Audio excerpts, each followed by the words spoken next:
We are going to talk today about something that might surprise you. The simple fact that the United States is the largest consumer of pornography, child sex trafficking, and a number of other horrific related things. And the number one producer or source of child trafficking is Mexico. And so you're going to see a little bit about what is going on and how people, very brave person called Tim Ballard, who's headed up a group called Operation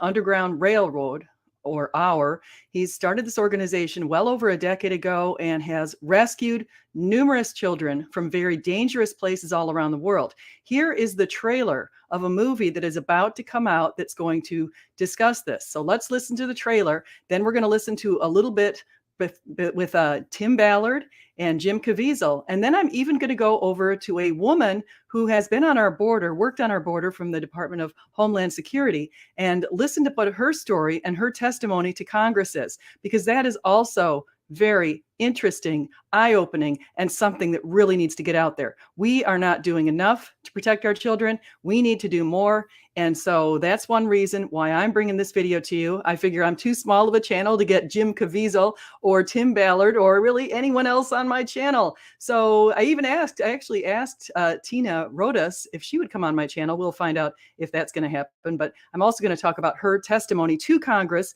We'll look at a 2016 document that shows that the government knows this is going on. They've known this was going on, going all the way back into the Obama administration, but they're just not doing enough. And unfortunately, there are some really terrible characters, even within the government in some cases, who are profiting off this billion-dollar industry and aren't inclined to do anything about it. So let's listen.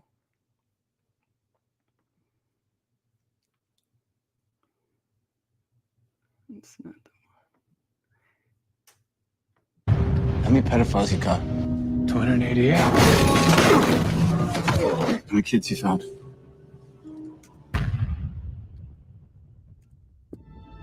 It is the fastest growing international crime network that the world has ever seen. It has already passed the illegal arms trade, and soon it's going to pass the drug trade. Because you can sell a bag of cocaine one time with a child 5 to 10 times a day.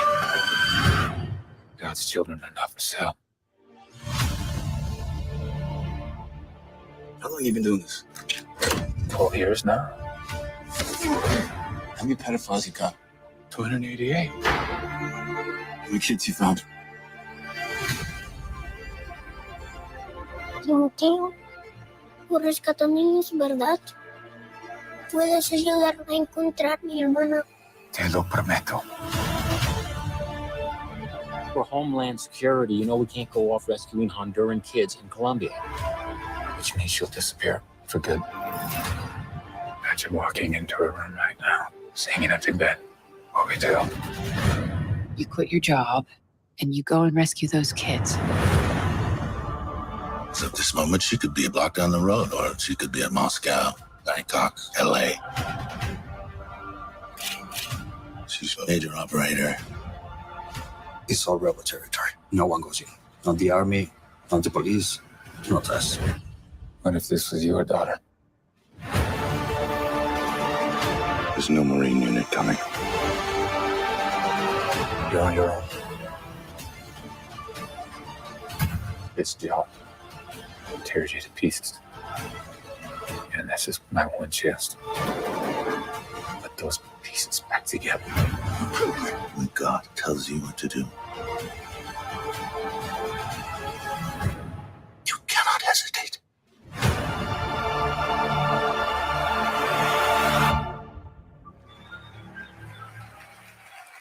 Amen.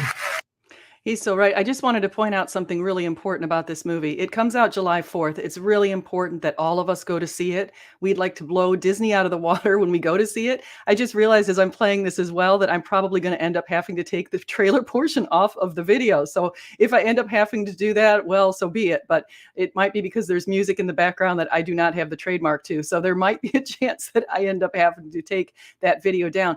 That part of the video down. But anyway, as we go on, I wanted to mention the history here.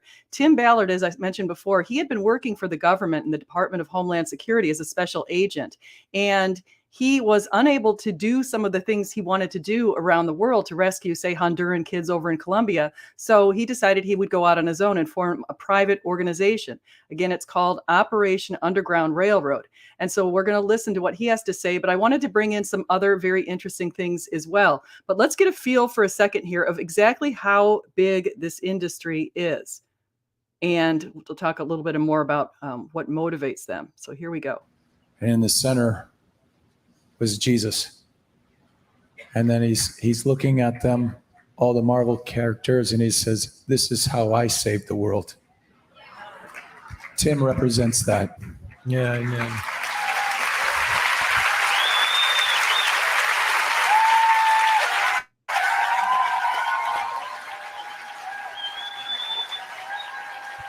That's fine, let him know. Yeah.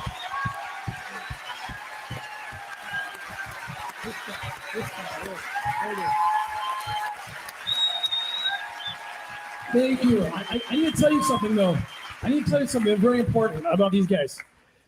Because we can rescue one and hundreds or thousands. We have been blessed enough to have rescued over 7,000 in our 10 years, women and children. And we do it all for one, like the movie depicts. We would do it all for one, but there's millions of children. There's millions of children. So that's, statistically speaking, that's a drop in the bucket. And so that's why your applause should be at these guys, the storytellers, because remember, if you know the story, Abraham Lincoln, when he met Harriet Beecher Stowe for the first time in the White House, he said to her, "So you're the little lady that wrote the big book that started this war."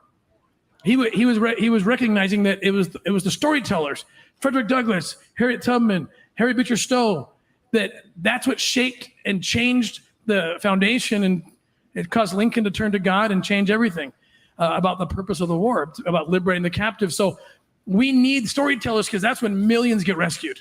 And so these guys are my heroes because they are the storytellers, and I hope this film can be the second iteration or the modern day Uncle Tom's Cabin to shine a light on modern day slavery and wake up the world. So thank you.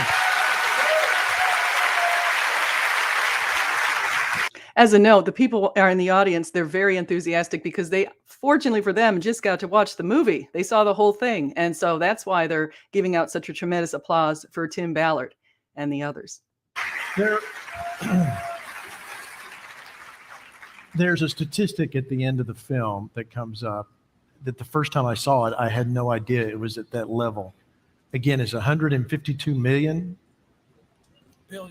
Billion with a B. 152 billion. That's what those traffickers make.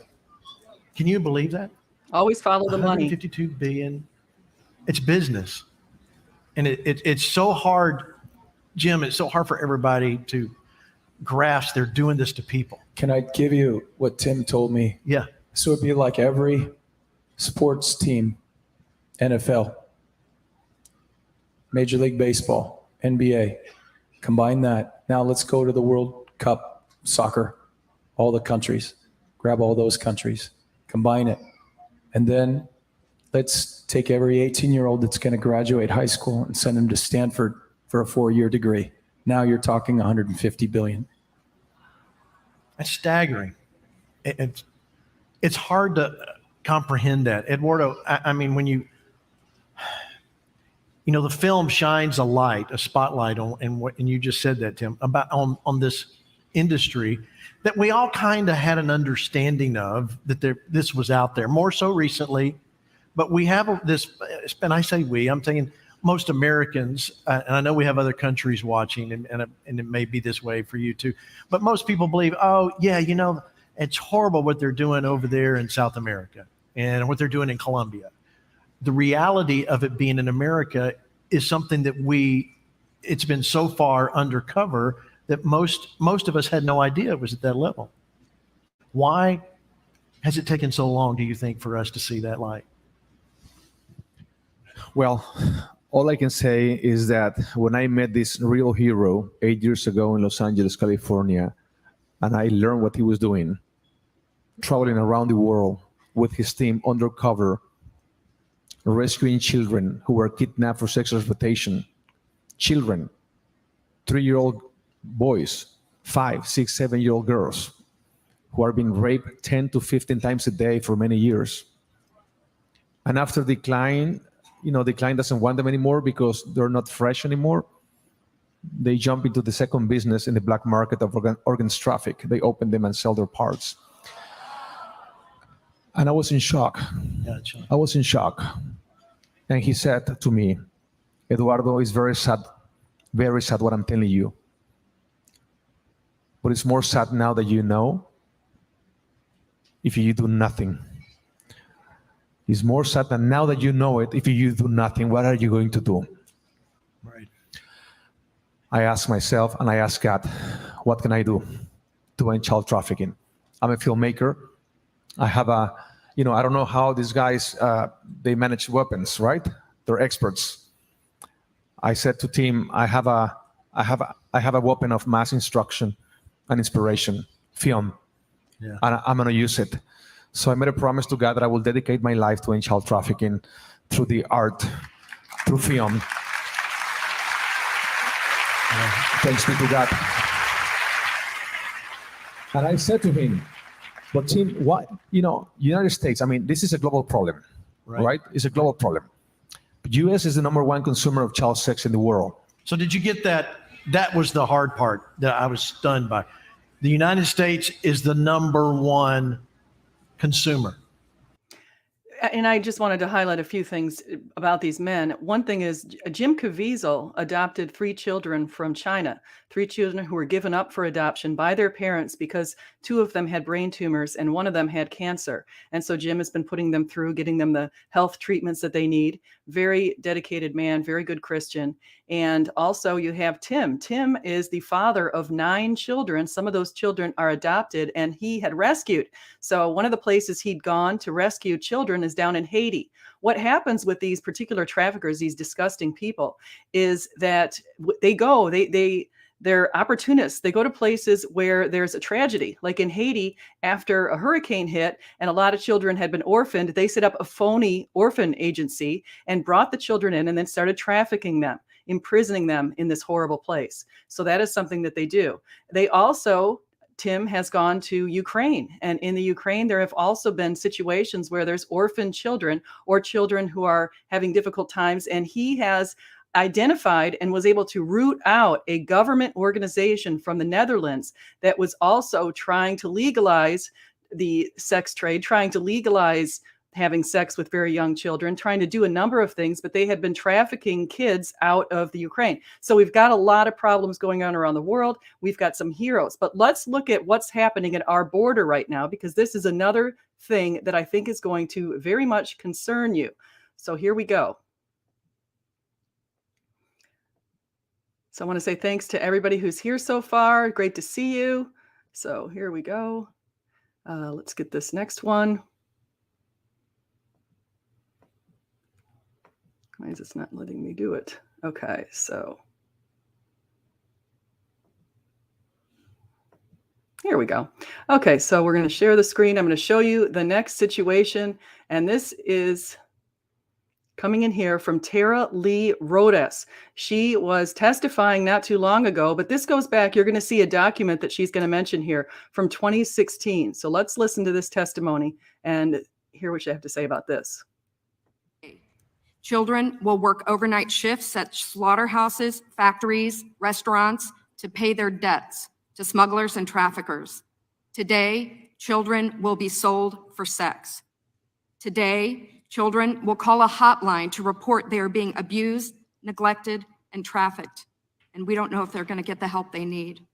For nearly a decade, unaccompanied children have been suffering in the shadows, and I have to confess, I knew nothing about their suffering until 2021, when I volunteered to help the Biden administration with the crisis at the southern border. As part of Operation Artemis, I was deployed to the Pomona Fairplex Emergency Intake Site in California to help HHS, Office of Refugee Resettlement, reunite children with sponsors in the United States. I thought I was going to help place children in loving homes. Instead, I discovered that children are being trafficked through a sophisticated network that begins with recruiting in home country, smuggling to the U.S. border, and ends when ORR delivers a child to a sponsor. Some sponsors are criminals and traffickers and members of transnational criminal organizations. Well, that courageous whistleblower was named Tara Lee Rodas, and I am honored to welcome her to my show today. Tara, thank you so much for being on today.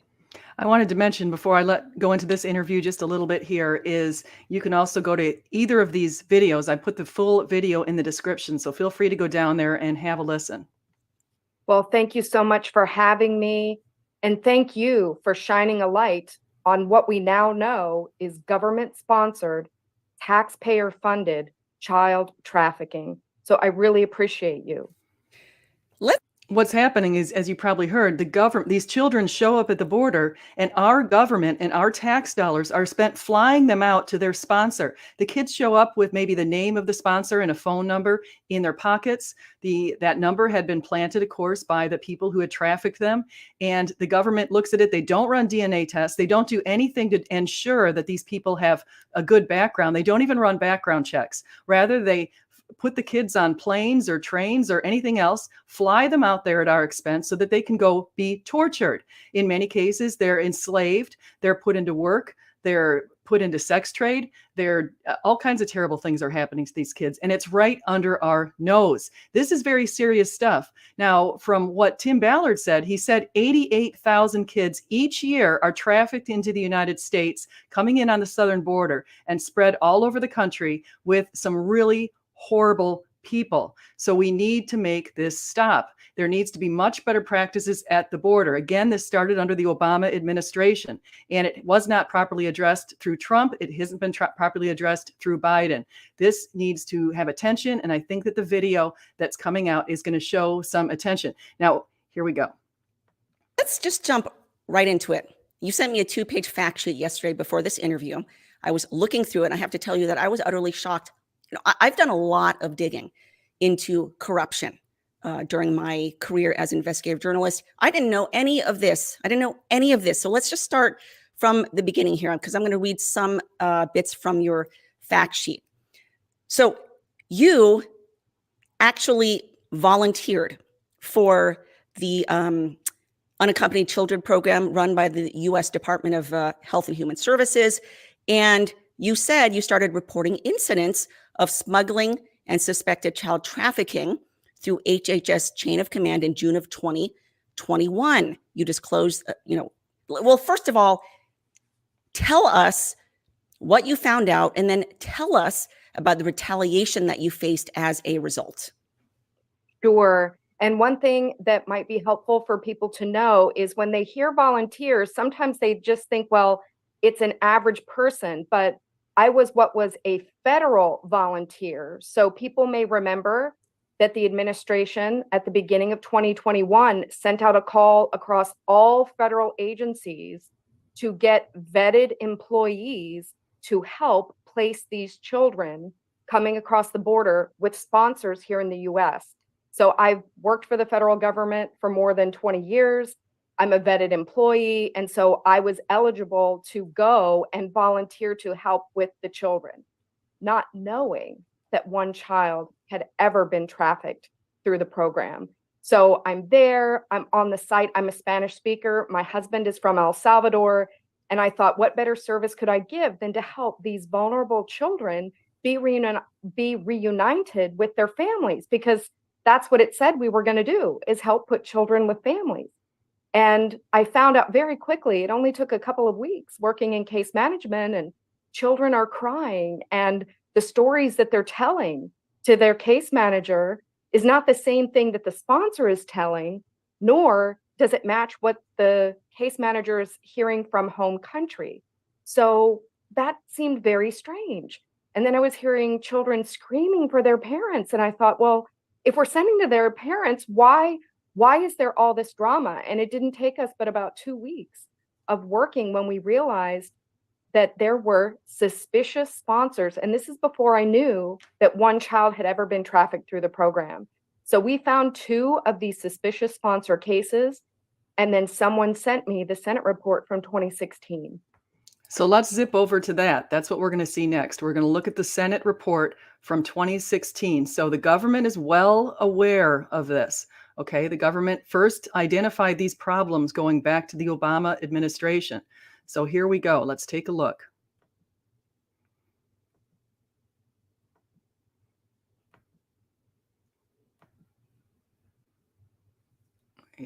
I'll do the Portman statement. So let me first show you what the website looks. Well, I don't think I'll do this one. Okay. Here is one of the statements from 2016, January 28th of 2016. This is from the chairman, Rob Portman, U.S. Senate Permanent Subcommittee Investigations hearing. Okay, this hearing will come to order. And so here's what he wrote. And listen to this. 6 months ago, many of my constituents opened their morning papers to read the shocking news that law enforcement had discovered a human trafficking ring in Marion, Ohio, about 50 miles north of Columbus.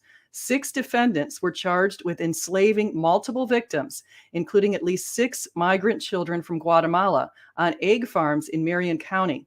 The details of the crime were chilling. Traffickers lured the child victims to the United States with the promise of schooling and a better life. The parents of some of the victims even signed over the deeds to their property back home as collateral for debt incurred to pay for the journey. But not long after their arrival, these children, some as young as 14, were forced to work 12-hour days, 6 to 7 days a week. The work was grueling, and the living conditions were squalid, with children packed into a crowded, dilapidated trailer, some reportedly sleeping on mattresses in a crawl space beneath the trailer. To compel them to work, the traffickers withheld their paychecks and threatened their families. As the indictment lays out, the defendants used a combination of threats, humiliation, deprivation, financial coercion, and debt manipulation to create a climate of fear and helplessness. 5 of the 6 defendants have now pleaded guilty. It is intolerable that human trafficking, modern-day slavery, could occur in our own backyard. What makes the Marion cases even more alarming is that a U.S. government agency was responsible for delivering some of the victims into the hands of their abusers. In 2014, at least 6 of the children found on the Marion egg farms traveled without their parents across Central America to our southern border. When they arrived here, they were entrusted to the U.S. Department of Health and Human Services, like thousands of other unaccompanied children detained at the border. Under federal law, it was HHS's job to find and vet a relative or trusted family friend to care for the child until their immigration court date, or else house them in safe shelters. Instead, HHS delivered the Marion children into the hands of a human trafficking ring that forced them into slave labor conditions. I hope you realize how scary this is. Now, it's either slave labor or sex trafficking. That's what happens quite frequently. That's what Tim has been addressing for quite a while. Or it's the idea of organ harvesting. This is a multi-billion-dollar industry. Organ harvesting, they actually take the hearts, they cut organs out of the children. Obviously, the children could be alive or dead. They cut them out, they send them out, and this is going on all over the world, right under our noses. And so I think we'll get back to the video here so we can listen to a little bit more from this person who's exposing a lot of this stuff. So thankfully we've got a lot of people working on this, and that's just fantastic. So here we go. And that's when I realized they knew. And they knew that children had been trafficked through the program for a decade. And so the 2016 report, the Senate report, which is online, anyone can find it, details how they lured children here back in 2014. And it's very elaborate, the scheme, how they lured the children, put them to work. And so I thought, oh my goodness, people are taking advantage of these children and they're putting them to work in these labor camps. And I thought, what a horrible thing. And then we found cases where girls were being sponsored by men claiming to be family members, and then we find out that they're not. And that's when people started saying, well, there's also sex trafficking. And I thought, this is unbelievable what I'm seeing. So we started reporting all of these cases, and it eventually led to them retaliating against me, because once I learned that high-level members of transnational criminal organizations were involved in the operation, I went then outside chain of command and reported it to the Office of Inspector General for Department of Justice, and that led to, in less than 3 weeks, me being taken off a high-profile case, being threatened with investigation, and then walked off the site with security. I want to interrupt for a moment because you said transnational organizations and things like that. I was shocked to read that some of these young children were being put in the hands of MS-13 gang members. Yes. 18th Street Gang, Russian Balkan crime syndicates. And this I discovered because of a brave whistleblower from DHS. So there is a true American hero. His name is Aaron Stevenson. Once a Marine, always a Marine, right? He was a Marine. He dedicated his life to public service with Department of Homeland Security. He actually worked what was called the TOC mission, which is transnational organized crime. And he identified in early 2021, when all the restrictions were lifted off of this program and children were just being funneled through the system, he identified the very first case ever of a person on the TOC watch list, the Transnational Organized Crime watch list, attempting to sponsor kids. And then it just started skyrocketing. And so now we have members of transnational organized crime operating here in the United States, and they are using these children for nefarious things. Really, really disgusting stuff. And so I hope that you guys will go to see this movie, The Sound of Freedom. There's also, with Tony Robbins, we also have Tim Ballard working on a documentary that's going to be coming out soon. Mel Gibson is involved in this in certain ways. And so there are a lot of people stepping up, even people in places like Hollywood. A lot of times you think there's nothing good that can come out of Hollywood. Fortunately, every once in a while, something comes out of Hollywood. And so you can see the extent of this. It's a $152 billion industry per year. You can imagine the people at the top are slime balls like Jeffrey Epstein. And so you've got that kind of network. You've got some very powerful people. We still haven't gotten the Epstein list. Rather disgusting, if you ask me. And I think what we just need to do is get the word out, put the pressure on the government. It was not a good idea for Obama and Biden and Trump. I mean, for Trump tried, he didn't do enough. We need the borders to be sealed. We need to make sure that this stuff stops. Right now, with the borders as open as they are, they're getting flooded with people, including all of these kids who are going to end up being sex trafficked and perhaps killed and harvested for their organs. It's absolutely disgusting. We have to speak out. We have to do something about it. In the 4th of July, there's a movie that's coming out, The Sound of Freedom. Make sure you guys go to that and make sure you see it, report on it, talk about it, get it on your channel. Make sure that there's an alarm that's going off and everyone hears about it, because these are kids. These are very innocent people who are suffering immensely. One of the things that was mentioned also with Tim Ballard is he talked a lot about how he actually picked Jim Caviezel to play the role. He wanted the guy who played Jesus to play the role because he thought that Jim could do a very good job, and also that Jim has a certain look about him that he could really communicate the extent to this just through his eyes. And so it's pretty good stuff with that. I hope you guys enjoyed this video today. I want to say hi to people in the chat. I see Harry Stark and Shiami and Hallelujah and Captive Desk. And earlier I saw Susan Slammer in. So always good to see everybody. If I missed anybody, let me just make sure if I just didn't miss anybody here. Shiami, good to see you. And so hope you guys are having a wonderful day. Please like, subscribe if you haven't had a chance to do that yet. I find that something like 75% of people who watch my videos don't subscribe. So please subscribe if you're watching the video and you like this kind of content. I'm going to keep going on this stuff. I'm going to investigate this as much as I can. And I'm also going to try to get involved with Operation Underground Railroad. I mean, I don't know what I can do, but it's better that now that you know about it, kind of like what that producer Eduardo says, now that you know about it, figure out a way to use your gifts to spread the word. At least get the word out as much as you can. If you can volunteer in certain ways, give money. That's it. It's an organization that obviously is very worthwhile. Its leader's very brave, going into these places that are extremely dangerous. What he does is he'll pose as if he's a buyer.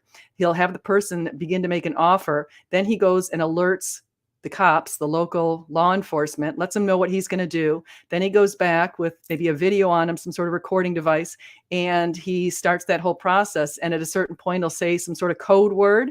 Once everything, enough information, enough data have been captured, he'll say a certain code word and it'll bust the cops and they'll bust the organization. But they have to make sure they get enough information that could be sure to put these people away. So yeah, thank you, Shyami. It's a very important subject. I think we all need to look into it. I wasn't really aware of it. I just spotted it because I love Jim Caviezel. So I was looking at his Twitter feed at one point and I realized how he's involved with this. So I started looking into this Operation Underground Railroad and Tim Ballard. And I thought, wow, what an amazing organization doing such amazing things to help the world. But from what Tim Ballard said, he's rescued 288 kids. But there's a couple million still out there. So apparently what they do in places like Africa, and this is really, really traumatic, is they'll, these, especially ISIS, former ISIS fighters, these people associated with the Muslim faith, what they'll do, and they're radicals. They're not the normal, say your regular Muslims. These are radical Muslims, jihadists, types of people who are in Africa. They will kidnap Christians. They purposely go after Christian kids. They'll start they have sex with them, a bunch of them, gang sex, all this kind of stuff. They eventually keep impregnating the kids. The kids have babies. They take the babies, take the organs, and immediately harvest them. Or some they'll put into the sex trafficking trade. Kids can bring them millions of dollars. So it's a very lucrative business. It's run by a very disgusting people. And the thing about Tim Ballard is he would just go, he'd find out where there were rumors that something was going on. It might be at this beach. So he'd go sit on the beach and he said within minutes, in many cases, he'd be solicited because he has the American looking profile. And as you heard, Americans are the ones who are the biggest consumers of this trash. So we have to do something about it. So you're a blonde-haired, blue-eyed American. You go down, a male, and you go down, probably male. You go down to a place, sit on the beach in Guatemala or Colombia or Mexico. You might be approached by one of these sicko traffickers. And when he goes ahead and he works with law enforcement and clears this up, ends up putting those people away, saving the kids. And he's talked about a lot of different situations, and these situations are heartbreaking, especially with the little kids. He talked about a situation where there was a kid in Haiti behind a little red door. And apparently for many years, this child, I think it was between the ages of 6 and 16, had been just repeatedly raped and raped and raped and raped. And finally, when he came in, the little kid asked him, "Can I hope? Can I hope now?" I mean, just imagine these kids. We have to do more. Thank you, everybody. Please come again. And just remember, whether you eat, drink, or whatever you do, do it all for the glory of God. Thank you.